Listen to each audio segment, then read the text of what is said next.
isa sa mga motorcycle manufacturers na may pinakamaraming loyalist ay ang Yamaha. Kaya isa rin sila sa pinakamalakas kumita. Pero yan ay dahil sa popularity na nakuha nila mula dun sa maraming napanalunan nilang World Championships sa iba't ibang kategory.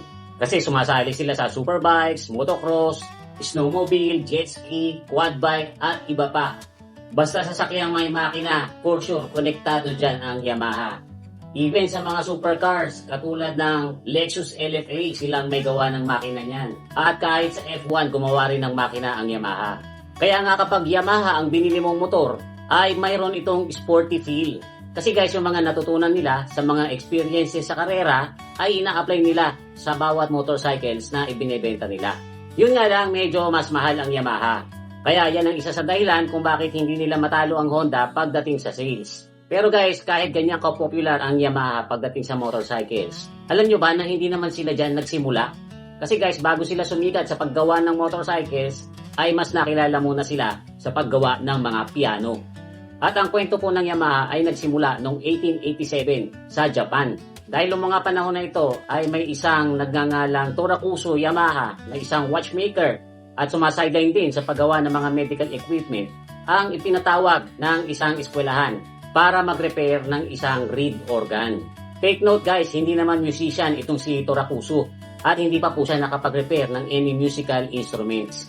Pero dahil sa kaalaman niya sa paggawa ng relo at saka ng mga medical equipment, ay hindi naman naging challenge sa kanya na gawin itong reed organ.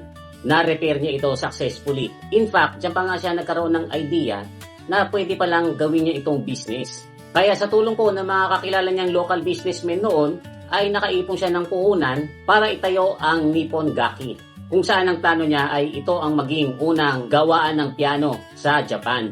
Ang problema, hindi naman po kasi siya musician, kaya yung mga unang gawa niya ay palpak. So ang ginawa niya ay nag-aral muna siyang tumugtog ng konti para matutunan niya yung mga basic theory ng music. Kaya pagkaraan ng ilang buwan, marunong na siyang tumuno. At pagdating po ng 1900s ay na-release niya ang kauna-unahang piano na made in Japan.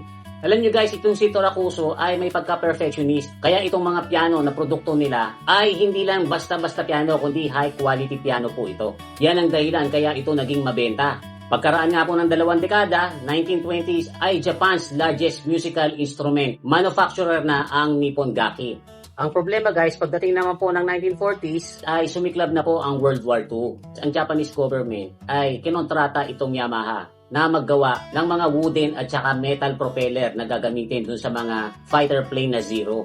At dahil nga expert na ang Yamaha sa woodworking at saka sa metal works, ay more than qualified sila sa trabahong pinagagawa sa kanila ng government. Kaya napakarami nilang ginawang propeller. Ang problema naman ngayon guys, kahit mahusay silang gumawa ng propeller, natalo pa rin ang Japan sa World War II. Kaya yung kontrata nila na paggawa ng propeller ay nahinto. Nakatambak tuloy ngayon sa kanila yung mga makinarya na kayang gumawa ng mga sophisticated na metal works, pati na rin yung mga materyales ay may stock sa kanila na wala namang paggagamitan kasi bumagsak ang ekonomiya ng Japan at nung gumawa naman sila ulit ng piano, hindi naman ganun nakalakas ang benta. Noong mga panahon na ito, ang may hawak na po sa Yamaha ay ang Kawakami family. At ang president naman nila noon ay itong si Kenichi Kawakami na isang risk taker. Hindi siya takot sumubok ng bago. Kaya hindi lang piano ang ginawa nila noon, kundi gumawa na rin sila ng iba't ibang mga musical instruments katulad ng gitara, violin, cello, at iba pa. Pero hindi po dyan nakontento si Kenichi. Kaya noong 1953 ay bumiyahe po siya papuntang Europe at saka Amerika para aralin kung ano pa ba ang pwede nilang negosyohin. Diyan niya po nakita na boom na pala ang business ng mobility. Marami nang bumibili ng mga sasakyan. Hindi lang pang transportasyon, kundi pang recreation din. Kaya lang, dahil sa hindi pa masyadong nakakabangon ng Japan mula sa pagkakatalo sa gera, ang naisip nitong si Kenichi ay hindi kotse ang gawin kung hindi motorcycle.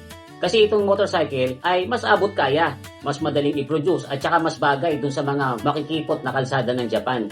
Pag uwi niya ulit sa Japan ay kinausap niya ang production team para mag-design at maggawa ng prototype na motorcycle engine. Nasyak ngayon itong production team kasi guys, wala naman silang experience sa paggawa ng makina. Ang kabisado nila ay yung gumawa ng mga musical instruments. Pero dahil nga magaganda yung mga makinarya nila noon, na ginagamit sa metalworks at mahuhusay din ang mga machinist ng Yamaha, ay buong tapang nilang tinanggap ang hamon nitong si Kenichi. Ang problema lang guys, medyo late na sa pagpasok sa motorcycle industry itong Yamaha. Kasi noong mga panahon na ito ay established na ang Honda na almost 10 years nang nauna sa kanila. Ang Suzuki na established noong 1952 at ang Kawasaki ay noong 1949. Sila na yung tatlong motorcycle manufacturers na pinagkakatiwalaan ng mga Japanese noon. Maraming mga nagsubok na gumaya dito sa tatlong ito pero hindi mga nagtagumpay. Kaya ang worry din ng production team ni Kenichi ay baka mabilang lang sila dun sa mga naluging motorcycle companies. Pero sa isip po kasi ni Kenichi, kung yung husay nila sa paggawa ng piano ay maililipat nila sa paggawa ng motorcycle, siguradong mapapansin sila. Buti na nga lang guys, noong mga panahon na yon ay mayroong motorcycle design na pwede nilang kopyahin.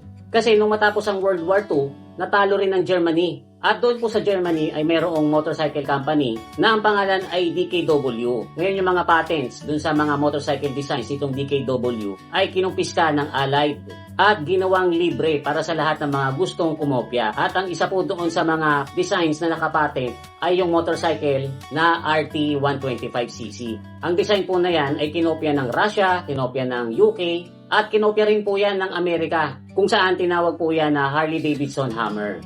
So, yan na rin po ang naisipan ng Yamaha na kopyahin.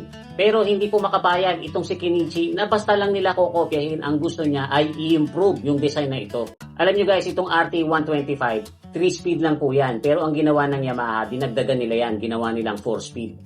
Maraming beses din na trial and error sila. Kasi hanggat hindi nila na-perfect ay ayaw nila itong i-release. At pagdating nga po ng August 1954, ay matagumpay nilang nagawa ang kauna-unahang prototype ng motorcycle nila. Pero ang kaibahan dito sa ginawa nila ay yung kulay. Kasi noong mga panahon na ito guys, lahat ng mga motor, kahit ano pang brand dyan, lahat kulay black. Naging tradisyon na po na gawing kulay itim ang mga motorcycles noon kasi daw mas professional at saka mas seryoso ang itsura. Pero ayaw po ni Kenichi niyan, ang gusto niya ay kakaiba yung kanila. Kasi paano nga naman daw sila mag-stand out kung ang gagawin nilang motor ay katulad lang din nung sa ibang brands. Kaya yung kanila ay pininturahan ng kulay pula na may accent na cream. Pagdating naman po ng February 1955 ay na-deliver ang mga unang batch nitong Yamaha motorcycle na kulay pula. At tinawag po nila itong YA1. Noong mga panahon na yon, bagong brand sila, kakaiba yung kulay nila. Tapos ang malupit niyan, sila ang pinakamahal na motorcycle. Mas mahal pa sila dun sa mga established brands. Ang presyo po ng YA1 noon ay 138,000 yen. Ang halaga po na yan ay katumbas na noon ng isang taong sahod ng isang regular college graduate. Sa isip po kasi ni Kenichi, pag nasubukan nila ang quality ng Yamaha, siguradong sisikat ito. Pero hindi po ganun na nangyari. Hindi kagad sila sumikat, medyo mahina ang benta nung una. Kaya pagdating po ng July 6, 1955, isinali nila ang YA1 sa 3rd Mount Fuji Ascent Race. Isa po ito sa mga pinaka-brutal race sa Japan. Kasi yung mga riders nito ay kailangan umahon sa Mount Fuji na maraming lubak-lubak, mga winding roads na puro volcanic dust. At kahit kasabayan nila dito, ang Honda, Suzuki at Kawasaki, nanalo ang Yamaha YA1. Hindi naman po sila nakontento na dyan lang sila sa Mount Fuji mananalo, kaya sumali pa sila nung taon na yon sa Asama Highlands Race na mas malupit kaysa sa Mount Fuji. Siyempre ang gamit din nila yung YA1. At gaya na nangyari sa Mount Fuji, nilampaso po dyan ng Yamaha ang Honda, Suzuki at saka Kawasaki. Wala silang nagawa kasi hinakot ng Yamaha ang 1st, 2nd at saka 3rd place. Diyan na po nakita ang husay at saka quality ng Yamaha motorcycle. Kaya binansagan itong The Red Dragonfly. Mas lumakas po ang loob nila sa mga karera kaya lumabas na sila ng Japan at sumali sila sa international race. Isinali nila uli ang YA1 sa Catalina Grand Prix sa California. Kung saan naka 6th place naman sila. Hindi nga sila yung nakakuha ng 1st, 2nd or 3rd place. Okay lang kasi patunay naman ito na kaya ng Yamahang pakipagsabayan sa international race. So ang resulta po nito, kung dati matumal ang benta ng YA1, ngayon dinumog na yung mga dealers ng mga young riders. Biglang naging pinakamabentang motorcycle ang Yamaha noon. Kinakapos pa nga sa supply. So naturally, ang ginawa po ng Yamaha ay naggawa sila ng mga improved version ng YA1. Nirelease nila yung YA2 na 125cc rin na 2-stroke pero mas in-improve nila yung frame at saka suspension. Pagdaan pa ng ilang months ay nirelease naman nila yung YD1. Ito naman po ang unang gawa ng Yamaha na 250cc na mayroong twin cylinder. Naging number 1 competitor ngayon ng Honda ang Yamaha. At yung rivalry nila ay naging dahilan para mag-design at gumawa sila ng mga mas mahuhusay na mga motor.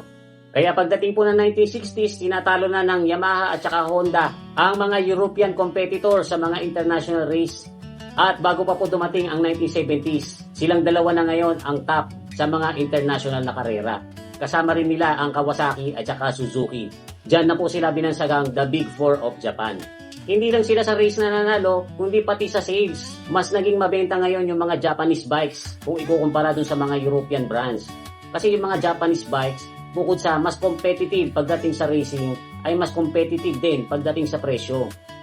Sa ngayon po ay kilala na ang Yamaha. Sa buong mundo, meron na silang 39 Motorcycle World Championships. 7 times na po silang nanalo sa MotoGP at over 200 times na po silang nananalo sa Isle of Man. Dito na po sumikat ang mga motorbikes na R1, ang MT Series at Star Cruisers. Lahat po yan ay mga naging legendary motorbikes. Dito nga po sa Pilipinas, kapag bumiyahe kayo, siguradong makakasalubong kayo sa kalsada ng Aerox, ng Sniper, or ng mga Mio. Kasi guys, napakaraming mga Pinoy motorcycle enthusiasts na yan ang kanilang choice. Naging mga loyalist na sila ng Yamaha. So guys, I hope na enjoy nyo itong konting kwentuhan natin tungkol sa Yamaha. Kung meron po akong mga nakalimutang details at gusto nyong idagdag, ay ilagay nyo lang po dyan sa comment section natin sa baba para mas sumaba itong kwentuhan natin. Ilagay nyo na rin po dyan kung ano yung mga request nyo na gusto nyo pagkwentuhan natin next time. Muli, ito po si Kuya Mikmik. Thanks for watching.